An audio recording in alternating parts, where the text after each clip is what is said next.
우리 사람의 살아가는 과정은 만남의 연속입니다. 만나고 헤어지고, 어떤 사람은 평생 같이 살고 싶다 생각하는데 또 뜻하지 않게 헤어지기도 하고, 어떤 사람은 글쎄 잘 모르겠는데 하는데 또 오랫동안 같이 만남으로 이어지는 사람도 있습니다. 만남과 헤어짐이 우리의 인생의 모습이라 할 때 그 만남이 한 3가지 정도가 있는 것 같습니다. 첫째는 아주 만나서 안 될 사람, 그런 사람이 좀 있습니다. 예수님께서 가룟 유다에게 말씀하실 때 차라리 나지 않는 게 좋겠다, 그런 말씀을 하셨지요. 그거 보면 예수님과의 관계는 아주 안 좋은 관계였습니다. 보니까 그런 관계가 있고요. 두 번째는 있으나 마나한 관계가 있습니다. 사는데 내 인생의 옆에 지나갔었나? 그런 사람이 있었나? 전혀 모르는 사람이 있습니다. 성경을 보면 많은 예수님 주변에 사람들이 나오는데 그 중에는 어떤 사람들이 있냐면 무리라는 단어로 나오는 사람이 있어요. 무리. 그 무리는 예수님을 따랐던 사람인 것은 분명한데 전혀 왔는지 갔는지 알 수 없는 그런 사람, 무리가 있습니다. 세 번째 종류의 사람이 있는데 만남에 있어서 인생에 꼭 필요한 사람입니다. 이런 사람과의 만남은 참으로 행복하지요. 예수님 주변에 이런 사람들이 많이 있었습니다. 예수님 주변에는 있어서는 안 될 사람들도 있었지만 정말 좋은 사람들이 많이 있었지요. 예수님 주변에 여인들, 그 여인들 보면 생명을 걸고 물질을 들어가면서 예수님을 잘 섬겼지요. 또 예수님 주변에 보면 아리마대 요셉 같은 사람이 있습니다. 아리마대 요셉이 없었다면 예수님 장례가 안 됐겠지요. 그럼 성경이 또 이루어지지 않았겠지요. 이거 보면 참 필요한 사람이었다. 오늘 본문에 나오는 사도 바울 같은 사람, 예수님께 정말로 필요했던 사람이죠. 이것을 보면 만남이라고 하는 것은 참 귀하다. 우리는 예수님과의 만남이 있어서 대동교회에서의 만남이 있습니다. 이 만남이 3번째 만남이 되기를 축복합니다. 벌써 잊어버리신 분은 첫 번째, 두 번째, 세 번째가 뭔지 잊어버리신 분이 계실지 모르겠어요. 3번째 만남이라 하는 것은 정말 행복한 만남이 되고, 우리가 서로 만났기 때문에 행복하고, 이 교회에서 같이 신앙생활하기 때문에 행복하고, 그래서 이 교회가 천국과 같은 그런 만남이 될 수 있기를 주님의 이름으로 축복합니다. 목사가 성도들을 생각할 때 내 인생 최고의 성도들이었다 감동할 수 있어야 되고, 또 목사는 성도들이 볼 때 내 인생 최고의 목사였다 감동할 수 있는 만남이 된다면 얼마나 좋은 만남이 될까. 이런 만남이 될 수 있고, 성도들과 성도들 사이에도 내가 이 교회에서 집사님, 권사님, 장로님 만난 게 내 인생의 정말 행복입니다, 이런 만남이 이루어지는 천국 같은 교회가 될 수 있기를 주님의 이름으로 축복합니다. 이 만남 중에 최고의 만남은 역시 예수님과의 만남이 될 겁니다. 과연 나는 예수님과 어떤 만남을 이루고 있는가? 인생 최고의 만남이 예수님과의 만남이라 하는 이유가 뭐냐면, 사람과의 만남은 그냥 시간 지나가면 다 없어집니다. 아무리 좋아도요, 시간 지나가면 없어지고요, 아무리 나빠도요, 시간 가면 다 없어집니다. 그런데 예수님과의 만남은 영원한 천국까지 이어집니다. 그런 의미에서 예수님과의 만남은 최고의 만남이 된다. 오늘 봉독해 드린 말씀에서는 사도 바울이 되기 전에 사울이란 이름을 가졌을 때에 예수님과의 만남이 이루어집니다. 예수님께서 사도 바울을 찾아오셨고 사도 바울과의 만남이 이루어집니다. 이전에 사도 바울은 교회사에 있어서는 안 될 사람이었습니다. 그런데 예수님을 만나면서 새 사람이 되었고, 그로 인해서 교회사에 진짜 필요한 사람이 되었지요. 최고의 만남이 이루어지니까 이런 역사가 일어나더라 하는 겁니다. 우리말에 원수는 외나무 다리에서 만난다 하는 말이 있습니다. 피할 수 없는 상황이죠. 보니까 사도 바울 되기 전에 사울일 때 예수님을 만났는데 완전 외나무 다리에서 만났어요. 외나무 다리에서 만나면 두 가지입니다. 죽든지 죽이든지, 두 개밖에 없습니다. 그런데 사도 바울 예수님께 완전히 깨졌고 완전히 변화됐고 그 만남을 통해서 인생이 완전히 바뀌었습니다. 최고의 만남이 이루어진 거죠. 우리가 예수님과의 만남이 이런 만남이 되고 내 인생 최고의 만남이 되고 은혜가 넘치는 만남이 되기를 주님의 이름으로 축복합니다. 어떻게 하면 이 만남이 제대로 이루어질 수 있을까? 말씀을 통해서 볼 수 있는 것은 주께서 우리의 삶에 관여하셔야, 내 삶을 참견하셔야 이런 만남이 이루어진다 하는 겁니다. 주님과의 만남이 최고의 만남이라 했는데, 왜냐하면 주님과 만나면 인생이 변화되기 때문입니다. 정말 가치 없는 인생, 아무 쓸모없는 인생, 존재 가치가 없었는데 예수님을 만나고 나면 존재 가치가 달라집니다. 이전에 별 볼 일 없는 사람이었는데 예수님을 만남으로 인해서 세계적 인물이 되는 일들이 참 많이 있습니다. 아브라함, 야곱, 또 요셉, 모세, 바울, 이런 사람들, 예수님 만나기 전, 하나님 만나기 전에는 별 의미가 없는 사람들이었습니다. 만약에 아브라함이 하나님과의 만남이 이루어지지 않았다면 우리가 아브라함을 어떻게 알겠습니까? 아브라함은 아버지가 우상을 파는 사람이었어요. 우상 장사꾼입니다. 거기서 우상 파는 일 도와주고 있었거든요. 아버지 돌아가시면 그 물려받아가 우상 팔다가 갔으면 누가 아브라함을 알겠습니까? 근데 하나님과의 만남이 이루어지면서 예수 그리스도의 조상이 되고 열국의 아비가 됩니다. 하나님 만나면요 인생이 바뀌어지는 겁니다. 모세는 어떻습니까? 모세도 사람 죽이고 도망갔잖아요. 도망가서 양 치우는 목자로 지내고 있었잖아요. 그때 하나님과의 만남이 이루어졌습니다.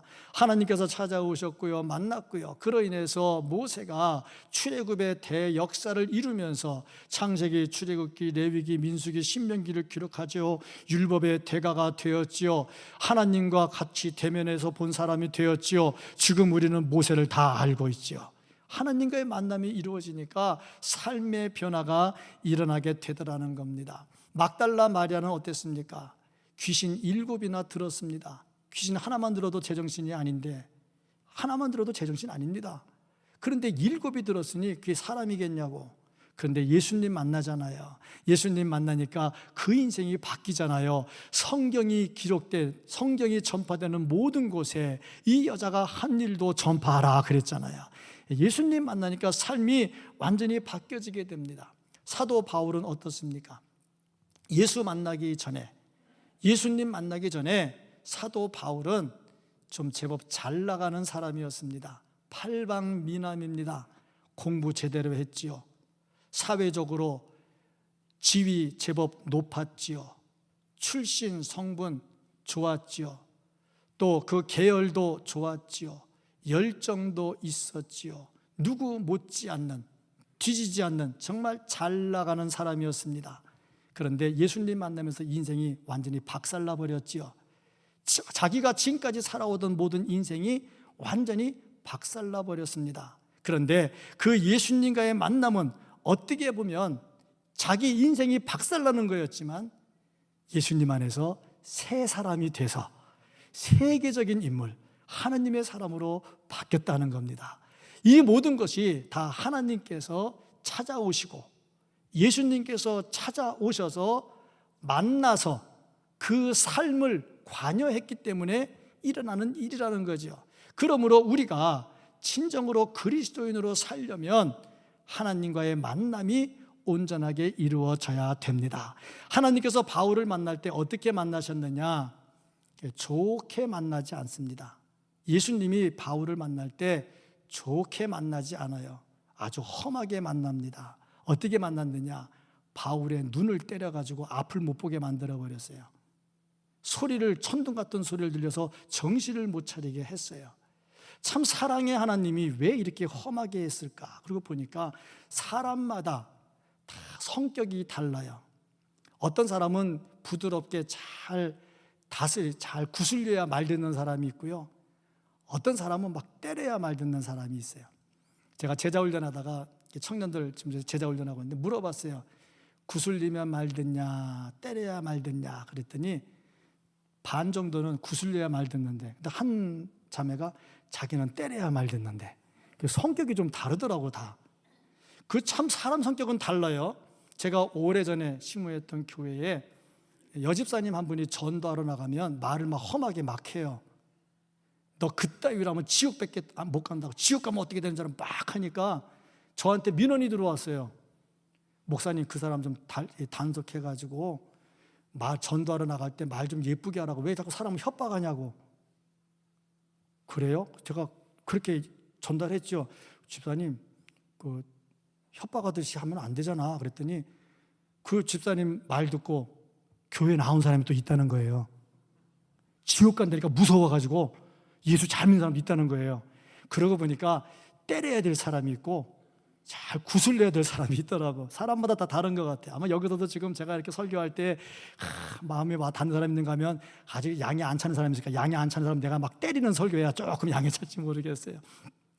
어쨌든 간에 예수님께서 바울을 찾아오실 때 이게 다 구슬리는 방법으로 안 오셨다는 거예요. 강력하게 눈도 못 보게 하고 여러 가지 강력한 소리도 하고 완전히 회초리를 대가지고 정신 못 차리게 해가지고 이 사도 바울을 만나 주었다는 겁니다. 중요한 것은 예수님께서 찾아오셨다는 거하고 예수님께서 만나 주셨다는 것이고, 또 인생에 이렇게 주님께서 간섭해 주셔야, 관여해야 사람이 살 수 있는 것이지, 주님께서 간섭하지 않으면 안 된다는 거죠. 내가 잘나서 예수 믿는 거 아니고요, 내가 똑똑해서 예수 믿는 거 아니고요, 목사가 설교 잘해서 교인들이 은혜 받는 게 아닙니다. 주님이 찾아오시고요, 주님이 은혜를 주셔야 되고요, 주님이 함께 하셔야 되는 거죠. 이런 은혜가 있기를 주의 이름으로 축복합니다.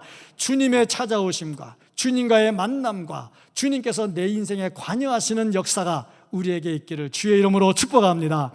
그 다음 단계가 뭐냐면, 이렇게 찾아오시는 주님을 우리가 어떻게 해야 될까? 그 주님을 맞아들여야 된다, 받아들여야 된다 하는 겁니다.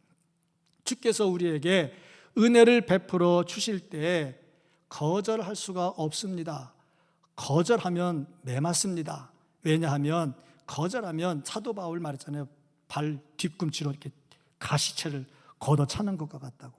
뒷발로 가시채 걷어차면 누구만 아프겠습니까? 자기만 아프죠. 그러고 보니까 하나님께서 찾아오셔서 내 인생을 간섭할 때에 버팅기면 안 되겠다는 거죠. 어떻게 되느냐? 첫째로 은혜를 거절하지 말라 하는 겁니다. 하나님께서 우리를 찾아오셔서 만나주시는 것은 은혜입니다. 그 은혜를 거절하면 안 되겠다는 것이요, 하나님께서 우리에게 강하게 역사하신 은혜, 그 은혜를 거절할 수가 없다. 그런데 그 은혜는 어떻게 임하느냐? 말씀을 통해서 임합니다. 주님께서 찾아오셨다, 주님께서 내 삶을 주관하신다, 이것이 말씀을 통해서 임하는데, 사도 바울에게 주께서 찾아오시는데 다메섹으로 갑니다. 다메섹으로 가는데 뭐 하러 가느냐? 예수 믿는 사람들 잡으러 가요. 그 모습이 어땠느냐? 1절 보니까 위협과 살기가 등등했다. 참 못돼도 이렇게 못된 사람이 있습니까? 하나님 믿는다고, 하나님 따라간다고, 하나님 뜻 따른다고 하면서 예수 믿는 사람 잡아 죽이는데 위협과 살기가 등등했다. 어떻게 이런 일이 있을 수가 있느냐는 거죠. 그런데 예수님이 찾아오십니다. 4절 말씀을 보니까 사울아 사울아 내가 어찌하여 나를 박해하느냐. 자, 저 말이 조용히 타이르는 말이겠습니까? 강력하게 꾸짖는 말이겠습니까? 저는 아무리 봐도 이 말씀을 묵상하다 보면 지금 사울이 살기가 등등해가지고 사람을 죽이려고 위협과 살기가 등등해서 입에다 거품을 물듯이 막 눈에 불을 켜고 가는 그 사람에게 얘야 이 말이 들리겠냐고. 그렇게 안 했을 것 같아요. 강력하게 사울아, 사울아, 내가 어찌하여 나를 박해하느냐, 강하게 얘기했겠죠. 그게 정신없이 꼬꾸라지는 거 아닙니까? 거기다가 갑자기 앞도 못 보죠. 눈이 멀어버렸죠. 정신 못 차리죠. 막 바로 꼬꾸라져 버리는 거 아닙니까? 하나님께서 찾아오실 때 말씀으로 찾아옵니다. 이때 바울이 그 말씀을 듣잖아요. 은혜는 말씀을 들을 때 시작되는 겁니다. 주여 누구시니까? 아니 누군지도 모르는데 주여라고 불러요. 주여라고. 누구 소리인지도 모르는데 주여라고 불러요. 누구십니까? 그래서 이 말씀을 받으면서 이제 사울이 열리기 시작합니다. 은혜는 닫힌 마음이 열려야 돼요. 지금 주님께서 찾아오실 때 강력하게 꾸짖었거든요. 꾸짖는 말씀을 들을 때 은혜가 돼요. 꾸짖는 말을 듣고 시험에 들면 은혜가 안 돼요. 꾸짖는 말을 들을 때 아멘으로 받아야 은혜가 돼요. 사도 바울이 주님의 꾸짖는 말을 그냥 받잖아요. 주여 누구십니까? 항상 은혜는 마음이 열려야 됩니다. 예수님이 이 땅에 계실 때 하늘의 복음을 전했어요. 예수님 하시는 말씀이 나를 믿으라 그러면서 두 가지를 믿으라 그랬어요. 첫째, 내가 하는 말을 믿으라. 둘째, 내 말을 못 믿겠거든 내가 하는 일을 보고 믿으라 그랬어요. 근데 주님께서 하시는 말씀 첫 번째가 뭐냐면 내가 하는 말은 내 말이 아니라 하나님의 말을 그대로 한다고 그랬어요. 근데 바리새인들은 어떻게 했습니까? 안 듣습니다. 예수님의 말입니다. 그래도 안 듣습니다. 은혜가 안 되지요. 그러니까 예수님은 이들을 뭐라고 그랬습니까? 독사의 자식들아 그랬잖아요. 말씀은 우리에게 은혜 베푸는 가장 중요한 거예요. 그래서 말씀은 아멘으로 받아야 되고, 그래야 하나님과 만남, 예수님과의 만남이 이루어진다 하는 겁니다. 은혜는 말씀을 통해서 옵니다. 정말 말씀, 저 7독 8독 할 때 얼마나 좋겠어요. 막 감동. 제가 보니까 1년에 아마 10독 더 할 것 같아. 잘하면 15독도 할 것 같아. 이렇게 막 말씀 받을 때 뭐 은혜가 되잖아요. 얼마나 은혜가 됩니까? 뭐 예배 나오고 싶은데 못 나오니까 말씀 펴고 말씀을 읽으면서 막 뭐 은혜가 쏟아질 거 아닙니까? 말씀을 받을 때 은혜가 되는 거죠. 이런 은혜가 말씀을 통해서 우리에게 충만하게 있기를 주의 이름으로 축복합니다. 그 다음에서 볼 수 있는 것은 회개한 자는 용서할 줄도 알아야 된다는 겁니다. 바울이 이 장면에서 철저하게 회개하죠. 철저하게 회개하니까 주께서 그를 용서해 주죠. 용서해 주니까 그가 주를 위해서 헌신하는 사람으로 바뀌죠. 여기서 용서라는 것을 보게 됩니다. 용서와 거기에 따르는 회개라는 단어를 같이 보게 됩니다. 주께서 용서해 주셨는데 어떤 바울을 용서해 줬느냐? 사람을 죽이러 가는 살기가 위협이 등등했던 바울을 용서해 준 게 아니고요, 꼬꾸라져 가지고 맹못 추는 바울을 용서해 준 거지요. 왜? 그가 주여 누구십니까? 하면서 드디어 자기의 죄를 보기 시작한 겁니다. 죄를 보고 죄를 뉘우칠 때에 하나님께서는 그 죄를 100% 다 용서해 주시는데 기억도 하지 않으십니다. 그래서 우리가 예수 믿고 사는 겁니다. 중요한 것은 용서란 단어 앞에 회개라는 단어가 있다는 겁니다. 예수님께서 십자가에 달려 돌아가실 때에 양쪽에 강도가 하나씩 달렸어요. 이 두 강도가 있었는데 두 강도 중에 한 강도만 구원을 받습니다. 예수님이 사랑의 예수님이잖아. 그러면 둘 다 용서해 줘야지. 왜 하나만 용서해 주냐고. 이것도 말이 안 되는 거잖아. 근데 하나만 용서를 받고 낙원에 같이 간다고 그랬어요. 그리고 보니까 성경을 보니까 이 두 강도가 처음에는 둘 다 예수님을 비난했습니다. 마태복음 27장 44절 말씀 보면 함께 십자가에 못 박힌 강도들도 둘 다입니다. 이와 같이 욕하더라.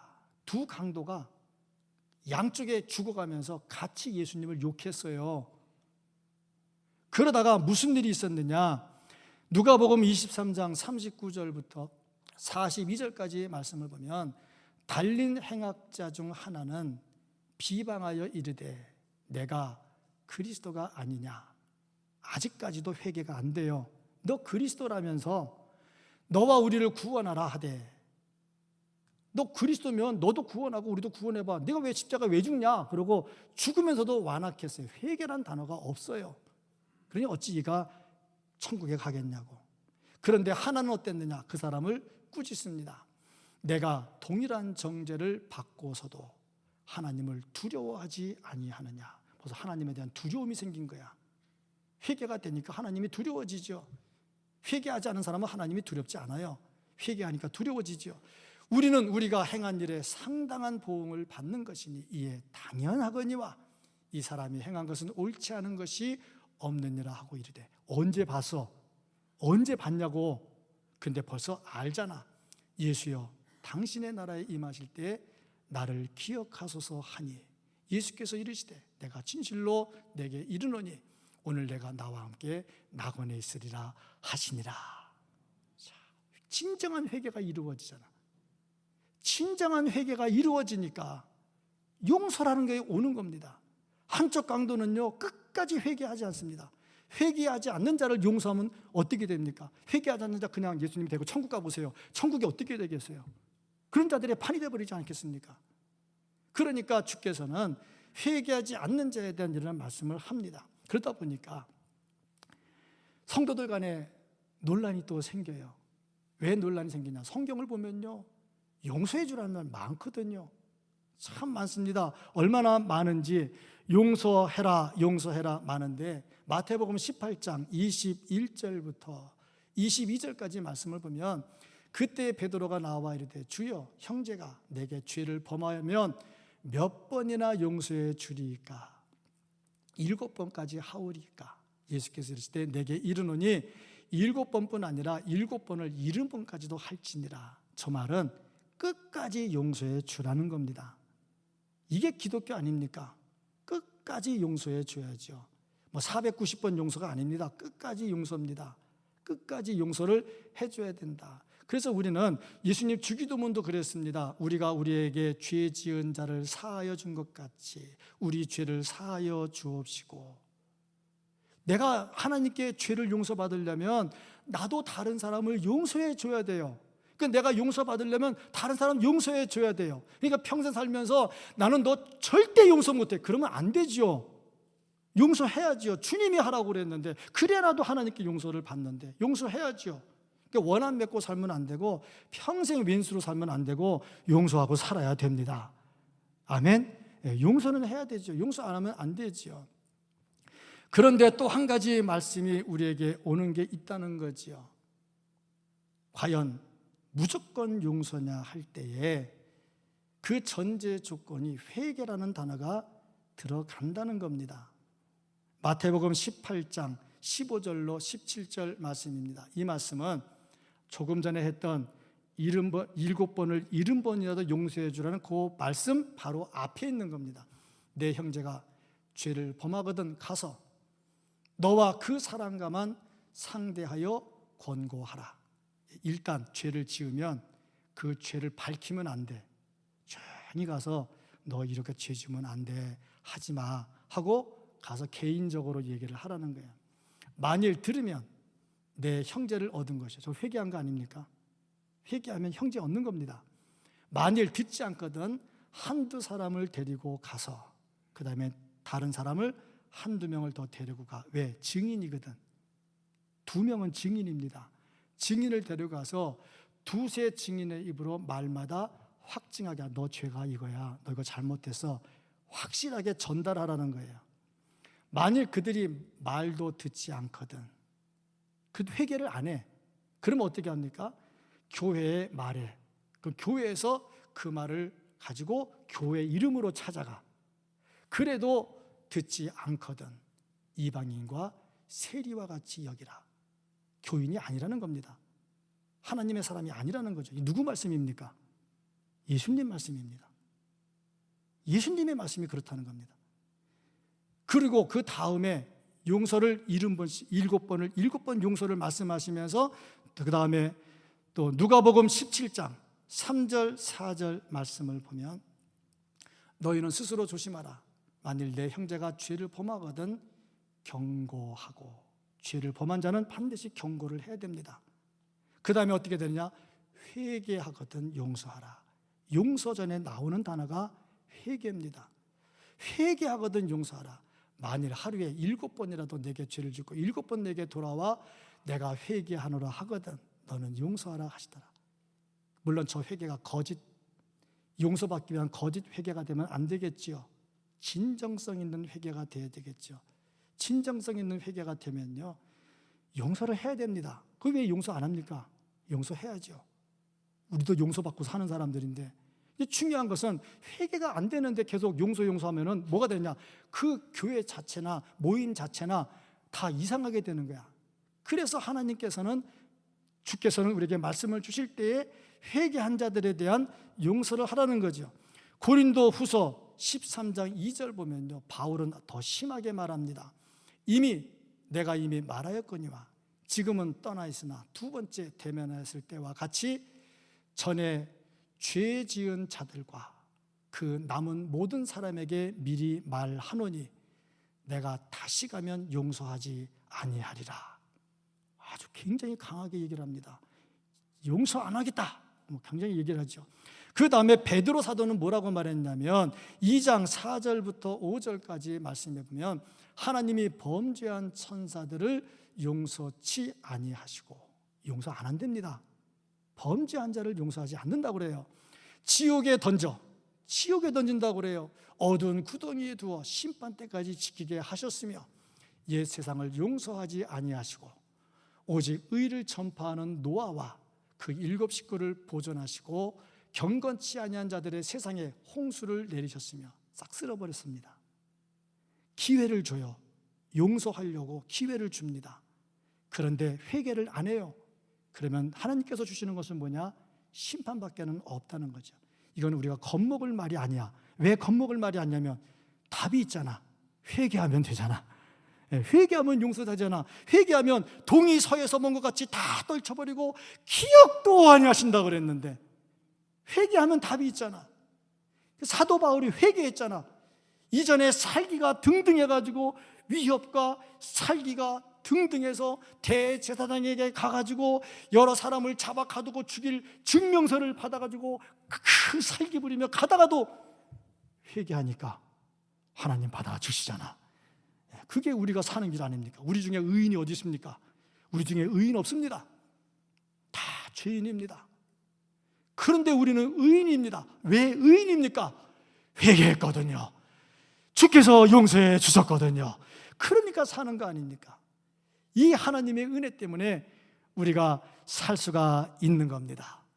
주님 앞에 회개한 자로, 중심으로 회개한 자로 주님이 나를 만져주실 때 아멘으로 받아들이기를 주의 이름으로 축복합니다. 이런 사람 다음 단계가 맡기는 겁니다. 내 인생을 다 주님께 전적으로 맡깁니다. 사도 바울이 빛을 봤어요. 그 빛을 보고 눈이 멀어버렸습니다. 꼬꾸라졌습니다. 소리가 들립니다. 우레소리 같은, 천둥번개 같은 소리가 들립니다. 그 다음에 사도 바울이 혼자 일어나서 가지를 못했어요. 사람들이 사도 바울을 붙들어 가지고 데리고 갔습니다. 부축해 갔죠. 그래서 아나니아에게 갔습니다. 아나니아가 안수를 합니다. 아나니아도요, 하나님이 이 사도 바울을 맞이하니까 싫다고 그랬어요. 왜냐하면 그 사람 살기 등등해가지고 우리 죽이러 온 사람인데 안 됩니다 했더니 하나님께서 아니다 그래가지고 그리고 가서 안수를 했는데요, 눈에서 비늘 같은 것이 툭 떨어지면서 눈이 보이기를 시작을 했거든요. 그 다음에 사도 바울의 인생은 어떻게 됐느냐?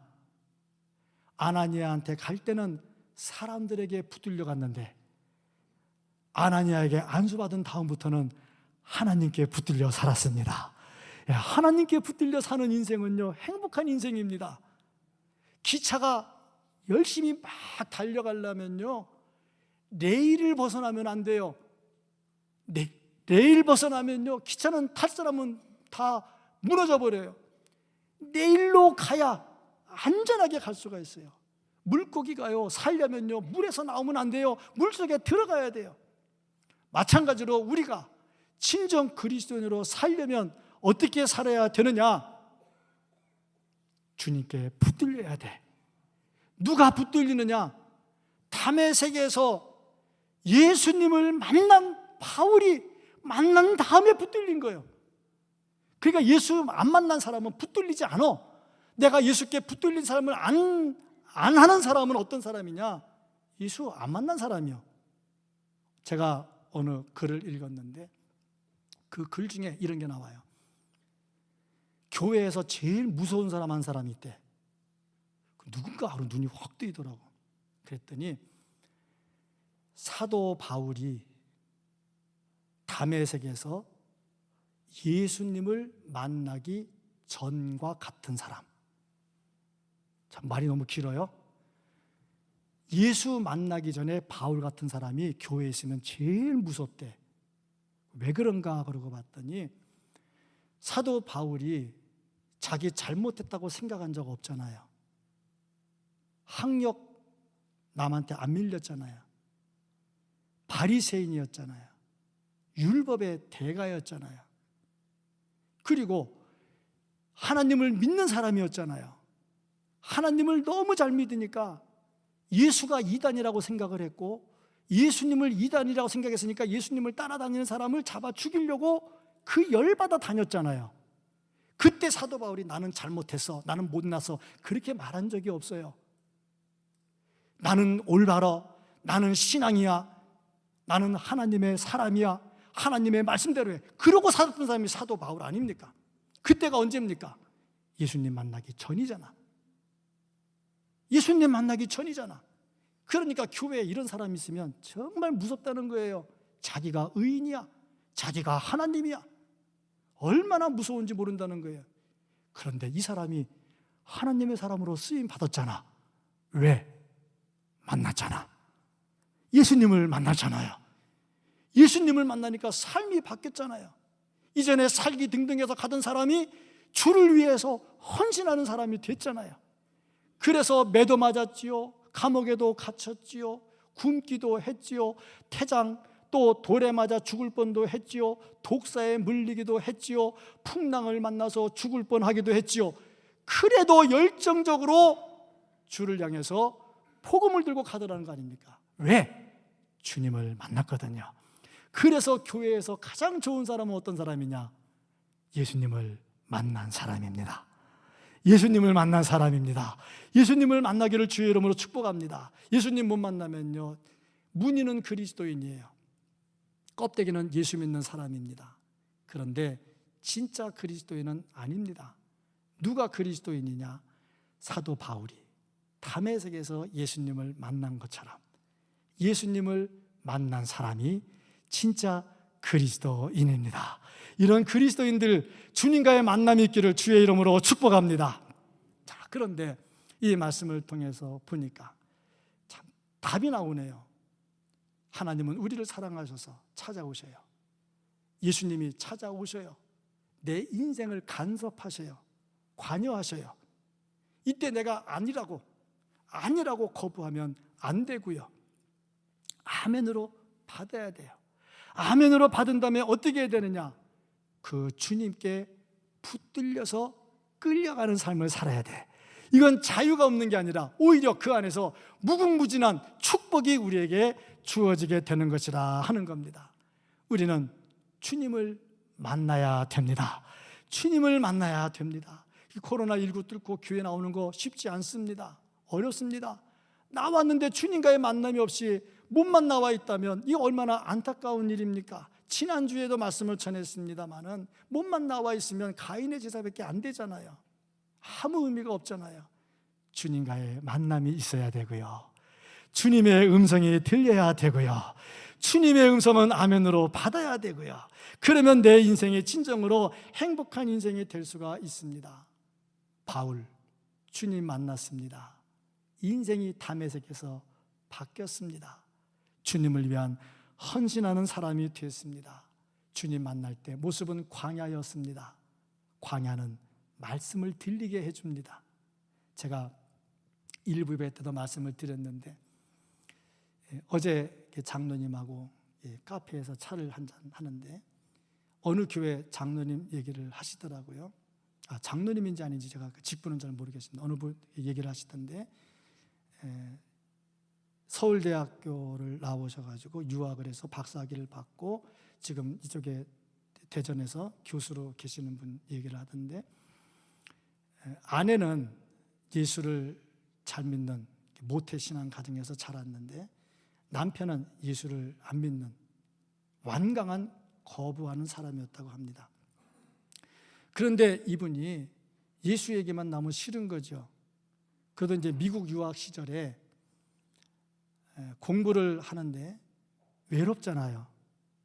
그 사람을 만나야 되는데 만날 데가 없잖아요. 다 외국 사람들인데 만날 때 딱 한 군데 있잖아요. 교회. 그 아내가 또 모태 신앙이니까 교회를 또 따라가는데 설교를 들을 거 아닙니까? 듣는데 다 거짓말만 하거든. 그리고 성경책 읽으라고 주니까 처음에 딱 폈더니 창세기 1장 1절 태초에 하나님이 천지를 창조하시니라. 아니, 과학자 눈에 천지 창조가 들어오겠냐고 1장 1절을 읽는 순간에 탁 덮어버린다 바로. 그러니까 우리가 성경 일독하는 거는 굉장한 은혜입니다. 1장 1절 읽고 덮어버리는데 계시록 22장까지 가잖아. 이거 은혜입니다. 은혜. 아멘이 잘 안 나오는 거 보니까 은혜를 아직 덜 받고 싶은 것 같아. 그 성경인 자체가 은혜입니다.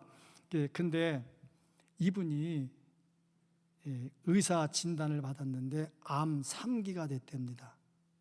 암 3기. 의사가 의사도 믿을 만한 의사가 있고 믿지 못할 의사가 있잖아요. 마음이 믿지 못한다는 게 실력이 없어서 아니라 내가 마음이 안 가는 의사가 있잖아요. 근데 자기 잘 아는 의사들 다 보니까 이제 끝났다고, 이제 답이 없다고 말을 한 거예요. 그 얼마나 억울합니까? 유학해서 공부해서 와서 지금 한참 살 나이인데. 그리고 이제 그래도 그냥 가느니 수술은 한번 하자는데 아내한테 이제 부탁을 한 거야. 기도해 달라고. 아내가 이제 교회 가가지고 목사님한테 얘기하고 교인들이 같이 막 기도를 열심히 했는데 기적이 일어났답니다. 살아난 거죠. 살아났고 지금까지도 건강하게 잘 지낸다 그러더라고요. 기적이 일어난 거죠. 그래 이분이 이제 내가 살아나면 예수 잘 믿겠다고 들어갔거든. 그 나왔으니 어떻게 할 거예요? 예수 잘 믿어야지. 그러니까 그냥 아무것도 모르는 사람이 성경책 피고 믿는 거 하고 이렇게 과학자가 완전히 자기 인생이 광야에 들어가서 완전히 깨져가지고, 그러니까 이런 사람들은 좋은 말로 예수 안 믿거든요. 사도 바울 이렇게 때렸듯이 이 사람은 암으로 때려버린 거예요. 하나님께서 때려가지고 택해서 부른 거죠. 그래서 불러가지고 예수를 믿게 되니까 그분에게 나타나는 특징이 뭐냐면 누가 뭐라 그래도 신앙이 흔들리지를 않는데, 자, 그래서 광야는 우리에게는 고난이에요. 혹시 여기 광야 때문에 힘들어하시는 분 계시면 힘을 얻으세요. 광야는 고난이 맞습니다. 근데 광야에서요 말씀이 들리고요 하나님과의 만남이 이루어지고요 그로 인해서요 새 삶이 시작이 되는 겁니다. 그렇습니다. 최고의 만남, 주님과의 만남입니다. 우리의 만남은 어떻습니까? 다메섹에서 변화가 안 된 바울이라면 가치 없는 인생이 되겠죠. 근데 다메섹에서 예수님을 만난 그 인생은 정말 행복한 인생이 됐습니다. 우리 예수님 만나고 예수님과 함께하고 예수님을 따라 살면서 천국 갈 때까지 행복한 신앙생활을 하는 우리 모두가 될 수 있기를 예수님 이름으로 축복합니다. 아멘. 기도하겠습니다.